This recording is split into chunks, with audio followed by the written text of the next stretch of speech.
Hello നമസ്കാരം. സന്തോഷ് കുമാർ. വയനാട് ജില്ലയ്ക്ക് ആദ്യമായി CPIMൽ നിന്നും കേരള നിയമസഭയിൽ മന്ത്രിസ്ഥാനം. പിണറായി വിജയൻ മന്ത്രിസഭയിൽ. മുൻപ് ഉമ്മൻചാണ്ടി മന്ത്രിസഭയിൽ ഏറ്റവും പ്രായം കുറഞ്ഞ വനിതാ മന്ത്രിയായ PK ജയലക്ഷ്മിക്ക് ശേഷം പട്ടികജാതി പട്ടികവർഗ പിന്നോക്കക്ഷേമ വികസന മന്ത്രിയായി. മാനന്തവാടി മണ്ഡലത്തിൽ നിന്നുമുള്ള MLA ആയ OR കേളു ബ്ലോക്ക് പഞ്ചായത്തിൽ നിന്നും 2016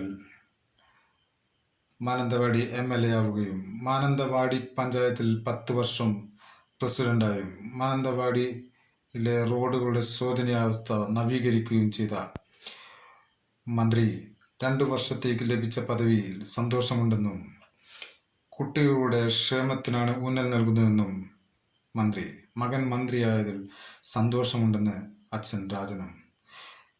എൻ്റെ വീഡിയോകൾ കൂടുതൽ കാണുന്നതിന് വേണ്ടി ലൈക്ക് ചെയ്യൂ, ഷെയർ ചെയ്ത് സബ്സ്ക്രൈബ് ചെയ്ത്